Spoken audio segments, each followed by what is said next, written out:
আমন্ত্রণ ইসলামী bank PLC সৌজন্যে দেশ বাণিজ্য সংবাদে সঙ্গে আছি আমি শারমিন নাসি। গেল ১৬ বছরে দেশে মেগা প্রজেক্টের নামে মেগা দুর্নীতি হয়েছে। দেশের উন্নয়ন নয়, বরং কিছু লোকের পকেট ভারী হয়েছে। দেশের উন্নয়নে প্রয়োজন সব দলের সদিচ্ছা। রোববার সকালে বাংলাদেশ ইনস্টিটিউট অব প্ল্যানার্স আয়োজিত রাজনৈতিক চর্চায় পরিকল্পিত নগরায়ন শীর্ষক গোল টেবিল বৈঠকে এইসব বলেন বক্তারা। তাদের অভিযোগ, গেল ১৬ বছরের চেয়ে বর্তমান সরকারের সময় ঘুষের রেট বেশি। সময় এসেছে ঢাকাকে বিকেন্দ্রীকরণ করার।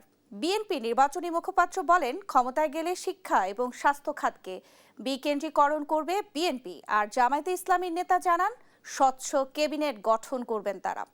ইতোমধ্যে নির্বাচনের ইশতেহার চূড়ান্ত করেছে দলটি।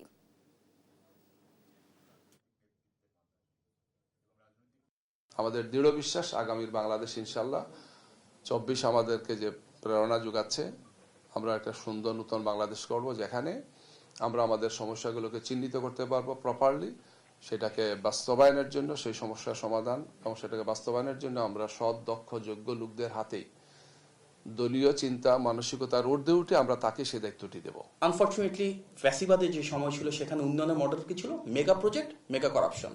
হাজার হাজার কোটি টাকার প্রজেক্ট, লক্ষ লক্ষ কোটি টাকার প্রজেক্ট, তার একটা বড় অংশই কিন্তু করাপশনে চলে গিয়েছে। আমরা এই প্রজেক্টগুলো দেখেছি এমনভাবে সাজানো হয়েছে যেখানে মূল উদ্দেশ্য কিন্তু জনগণের ক্ষমতায়ন ছিল না, ভাগ্যের পরিবর্তন ছিল না, ছিল একটা নির্দিষ্ট অলিগার্ক শ্রেণীর টাকা পয়সা বানানো। অন্তর্বর্তীকালীন সরকারের প্রস্তাবিত জ্বালানি ও বিদ্যুৎ মহাপরিকল্পনা ২০২৫-২০৫০-এর বিরুদ্ধে উদ্বেগ ও আপত্তি জানিয়েছে নাগরিক সমাজ। রোববার রাজধানী ঢাকা রিপোর্টার্স ইউনিটিতে আয়োজিত সংবাদ সম্মেলনে তারা অভিযোগ করেন, গণতান্ত্রিক প্রক্রিয়া ও জনগণের অংশগ্রহণ ছাড়াই এই দীর্ঘমেয়াদী জাতীয় পরিকল্পনা প্রণয়ন করা হয়েছে।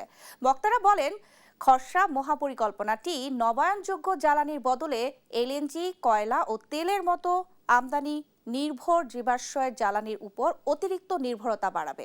এতে ভবিষ্যতে অপ্রয়োজনীয় বিদ্যুৎ উৎপাদন সক্ষমতা তৈরি হবে, বাড়বে ক্যাপাসিটি চার্জ এবং জনগণের উপর বাড়তি আর্থিক চাপ পড়বে।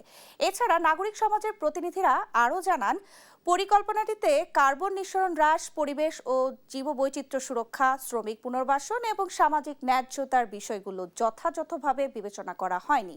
সংবাদ সম্মেলন থেকে অবিলম্বে ইপিএসএমপি ২০২৫ স্থগিত ও বাতিল করে নাগরিক সমাজ, বিশেষজ্ঞ ও সাধারণ জনগণের অংশগ্রহণে একটি স্বচ্ছ, অন্তর্ভুক্তিমূলক ও পরিবেশ বান্ধব জ্বালানি মহাপরিকল্পনা প্রণয়নের দাবি জানানো হয়। সরকারের যে সমস্ত কর্মকর্তা আছে তাদেরকে আমরা সরাসরি তাদের কাছ থেকে এই প্রসঙ্গে তাদের ব্যাখ্যা কি, দেখা গেছে তারা সবসময় আমাদেরকে একটা ভাওতাবাজির মতো বলেছে যে আমরা আসছি, প্রোগ্রামে আসবো, তারপর দেখা যাচ্ছে সেখান থেকে আসেনি, তারা আসেনি। তাহলে কিন্তু ধরনের একটা লোকজনী ব্যাপার আছে এবং বাংলাদেশে সবসময় যেহেতু ব্যবসা কেন্দ্রিক সবকিছু হয়। ৫ ব্যাংক একীভূত হওয়া সম্মিলিত ইসলামিক ব্যাংকের আমানতকারীদের সম্পূর্ণ অর্থ ফেরত পাওয়ার দাবিতে মানববন্ধন করেছেন ভুক্তভোগী আমানতকারীরা। বাংলাদেশ ব্যাংকের হুটহাট সিদ্ধান্তের কারণে গ্রাহকরা আরও অনিশ্চয়তা পড়েছেন বলে জানান তারা। রাজধানীর গুলশানে একীভূত হওয়া সম্মিলিত ইসলামী ব্যাংকের ভুক্তভোগী আমানতকারী বলেন, কোনোভাবেই আমানতকারীদের অর্থ নিয়ে হুটহাট সিদ্ধান্ত নেওয়া যাবে না। শুধু চলতি ও সঞ্চয়ী আমানতকারী নয়, অবিলম্বে স্বল্প ও দীর্ঘমেয়াদী সব আমানতকারীদের টাকা ফেরত দিতে হবে। অনিয়ম ও দুর্নীতি করে যারা ব্যাংকগুলোকে ধ্বংস করেছেন তাদের কোনোভাবেই আমানতকারীদের উপর চাপানো যাবে না। গেল ২০২৫ ও ২০২৪ সালের আমানতের উপর সুদ না দেওয়া সহ হেয়ার কাটের মতো অযৌক্তিক সিদ্ধান্ত থেকে বাংলাদেশ ব্যাংকে সরে আসার আহ্বান জানান ভুক্তভোগী আমানতকারীরা।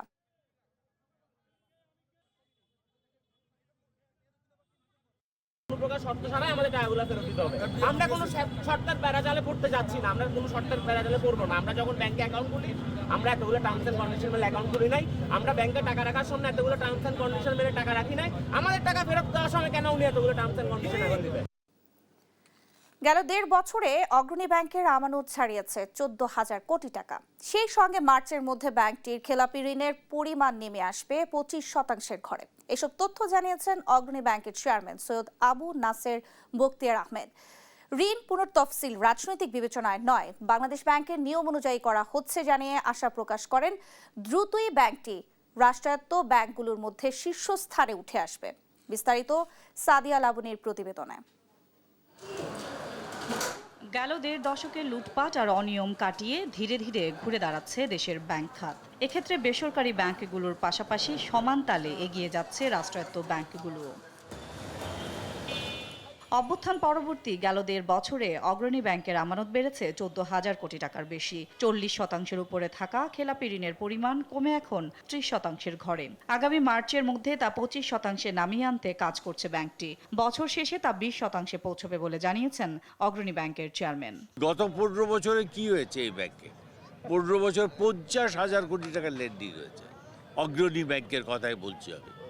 এর 50% হলো ক্লাসিফাইড, ২৫,০০০ কোটি টাকা ক্লাসিফাইড।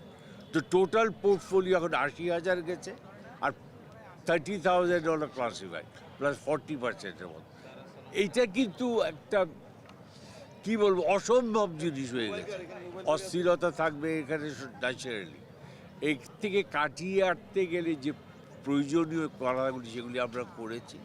আমরা আশা করছি এবছরের শেষ নাগাদ কিংবা মার্চ কোয়ার্টারে আমাদের বাংলাদেশ ব্যাংকের গভর্নর মহোদয় যেটা এক্সপেক্ট করছে সেই প্রত্যাশা পূরণ করতে সক্ষমতা অর্জন করব বলে আমরা দৃঢ় ধারণা পোষণ করছি।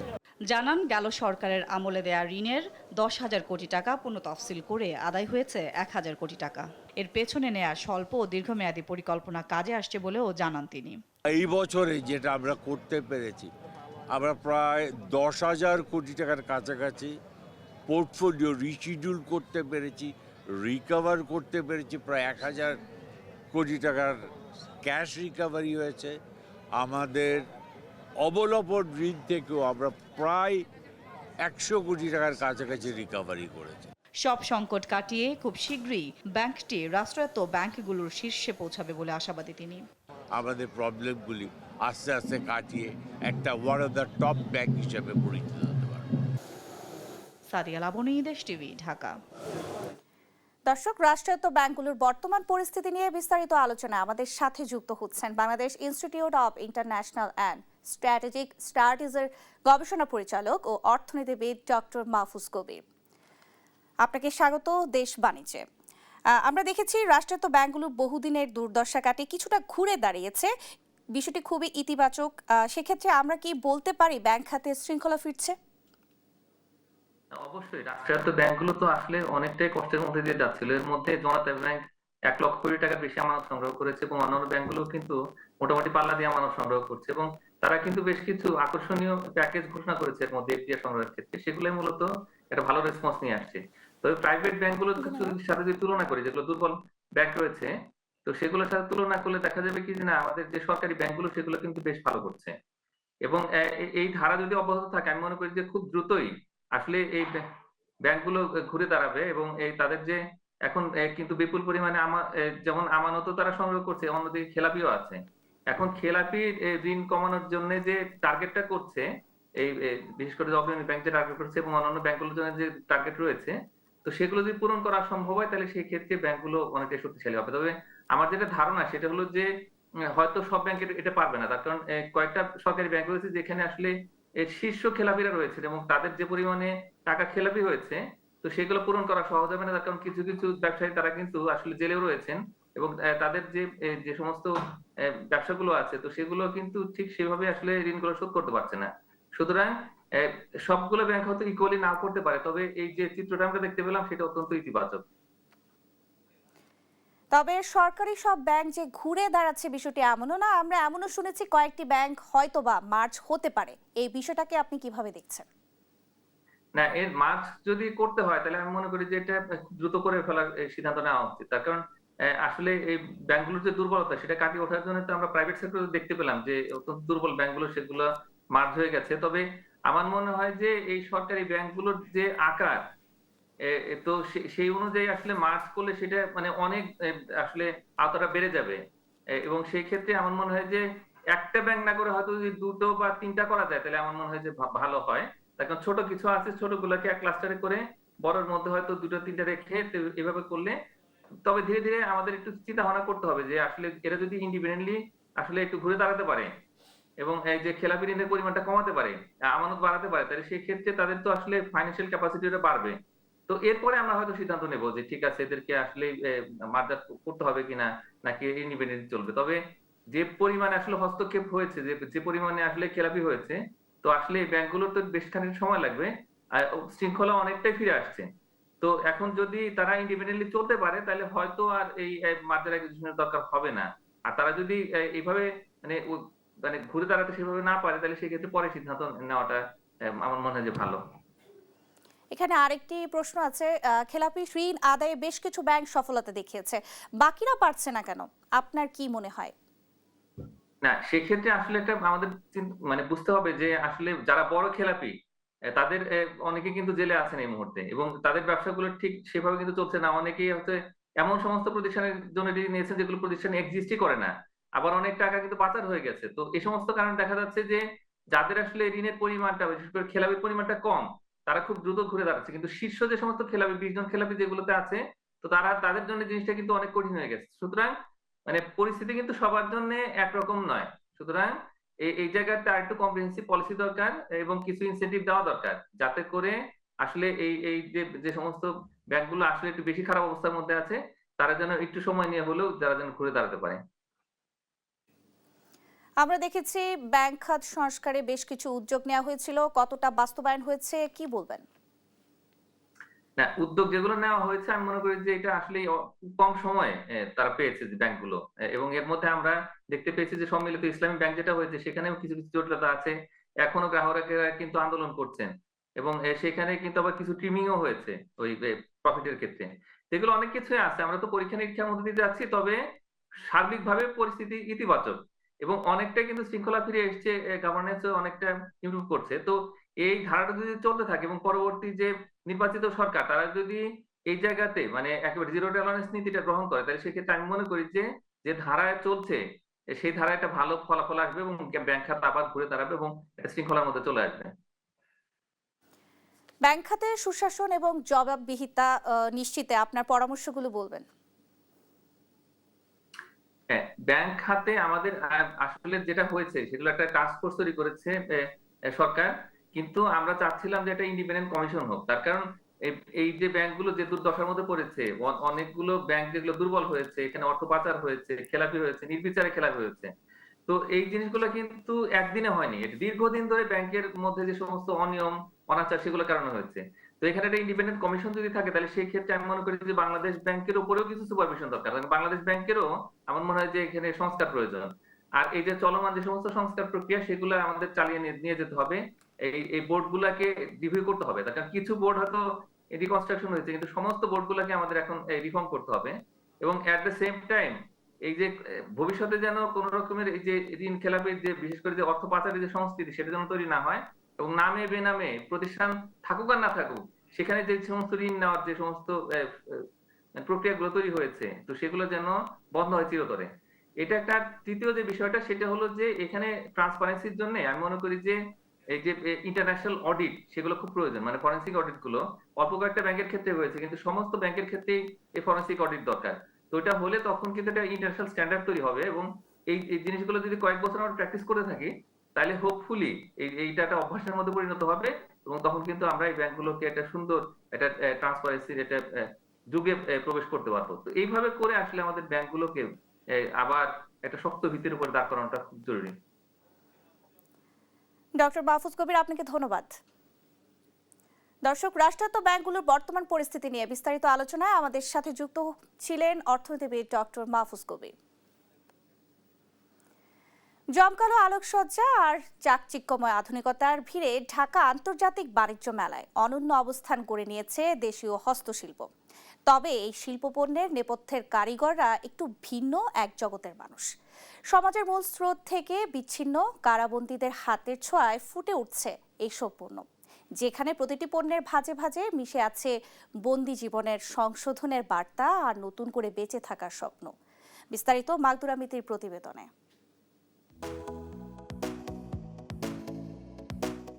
নামি দামি ব্র্যান্ডের চাকচিক্যকে পেছনে ফেলে ঢাকা আন্তর্জাতিক বাণিজ্য মেলায় দর্শনার্থীদের বিশেষ আকর্ষণের কেন্দ্রবিন্দু হয়ে উঠেছে কারাপণ্য প্যাভিলিয়ন। প্যাভিলিয়নের ভেতরে প্রবেশ করতেই চোখ আটকে যায় বাঁশ আর বেতের শৈল্পিক বুননে, নিখুঁতভাবে তৈরি মোড়া, শৌখিন আসবাব কিংবা নকশিকাঁথা, সবই যেন এক একটি জীবন্ত গল্প। বাঁশ, বেত, কাঠ আর সুতোর ছোঁয়ায় তৈরি এই পণ্যগুলো যে কোনো পেশাদার কারিগরকেও হার মানাবে। ঘর সাজানোর আসবাব থেকে শুরু করে দৈনন্দিন ব্যবহারের পোশাক কি নেই এখানে। দৃষ্টিনন্দন নকশা আর টেকসই গুণমানের কারণে সাধারণ ক্রেতাদের কাছে এই প্যাভিলিয়নটি হয়ে উঠেছে আকর্ষণের কেন্দ্রবিন্দু। নিখুঁত আর দৃষ্টিনন্দন নকশার মিশেলে তৈরি এসব পণ্য দেখে মুগ্ধ দর্শনার্থীরা। ব্যতিক্রমী এমন উদ্যোগের প্রশংসাও করছেন অনেকেই। সব দোকানে থেকে এখানে অনেক ডিফারেন্ট জিনিস পাওয়া যাচ্ছে, যেটা আমি পুরো মেলাতে অ্যাকচুয়ালি এখন পর্যন্ত দেখি না। এটা ভালো উদ্যোগ এবং আমার কাছে খুব ভালো লাগছে। আমরা মনে করি এটা আলোর পথ দেখানোরও একটা মাধ্যম। তবে ব্যতিক্রমী এমন উদ্যোগের পেছনে রয়েছে এক বড় মানবিক উদ্দেশ্য। এই পণ্য বিক্রির লভ্যাংশের একটি অংশ পাবেন সংশ্লিষ্ট কারাবন্দীরা, যা তাদের আর্থিকভাবে স্বাবলম্বী ও দক্ষ কারিগর হিসেবে মাথা উঁচু করে দাঁড়ানোর সুযোগ তৈরি করবে বলে মনে করছেন কারা কর্তৃপক্ষ। আমাদের জিনিসগুলো একটু ইউনিক, সো সেই হিসাবে অনেকে আসছে, কিছু না কিছু নিয়ে যাচ্ছে। যে বন্দিটা তৈরি করছে সেই বন্দি 50% লভ্যাংশ পাচ্ছে, তার অর্থনীতি সচ্ছলতা আসছে। দর্শনার্থীদের ভিড় আর মানুষের ইতিবাচক মূল্যায়ন প্রমাণ করে একটু সুযোগ আর সঠিক প্রশিক্ষণ পেলে অন্ধকারের এই মানুষগুলো ফিরতে পারে আলোর পথে। বাণিজ্য মেলার এই মহা উৎসবে কারাপণ্য কেবল কেনা বেচার বস্তু নয়, বরং এটি হয়ে উঠেছে হাজারো বন্দির সুস্থ ও স্বাভাবিক জীবনে ফেরার এক সেতু বন্ধন। মাকদুরা মিতি, দেশ টিভি, ঢাকা। রাজধানীর গুলশানে যাত্রা শুরু করলো যুক্তরাষ্ট্রের স্বনামধন্য ফুটওয়্যার ব্র্যান্ড স্কেচার্সের প্রিমিয়াম ফ্ল্যাগশিপ স্টোর। রোববার সকালে আন্তর্জাতিক মানের আরামদায়ক ও আধুনিক ডিজাইনের জুতা নিয়ে ক্রেতাদের জন্য চালু হওয়া এই শোরুমটি উদ্বোধন করেন স্কেচার্স বাংলাদেশের কর্মকর্তারা। ক্রেতাদের চাহিদা বিবেচনায় দেশের বিভাগীয় শহরগুলোতে ব্যবসা সম্প্রসারণের প্রত্যাশার কথা জানান তারা। আলিমুজ্জামান সাফওয়ানের রিপোর্ট। রাজধানীতে সম্প্রসারিত হলো আন্তর্জাতিক ফুটওয়্যার ব্র্যান্ড স্কেচার্সের কার্যক্রম। যুক্তরাষ্ট্রের স্বনামধন্য এই ব্র্যান্ডের চতুর্থ শোরুম উদ্বোধন করা হয়েছে ঢাকার গুলশান 1-এ। রবিবার সকালে স্কেচার্সের প্রিমিয়াম ফ্ল্যাগশিপ স্টোরটি উদ্বোধন করেন স্কেচার্স বাংলাদেশের কর্মকর্তারা।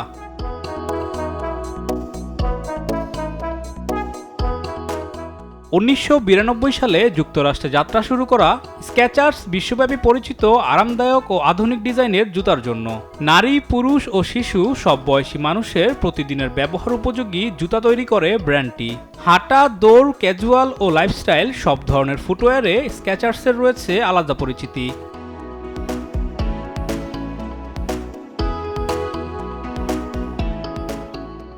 স্কেচার্সের জুতার অন্যতম বৈশিষ্ট্য হল উন্নত কমফোর্ট টেকনোলজি।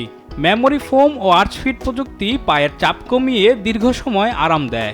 আধুনিক ডিজাইনের পাশাপাশি টেকসই মানের কারণে তরুণদের পাশাপাশি অফিসগামী ও বয়স্কদের কাছেও জনপ্রিয় এই ব্র্যান্ড বলে জানান কর্মকর্তারা।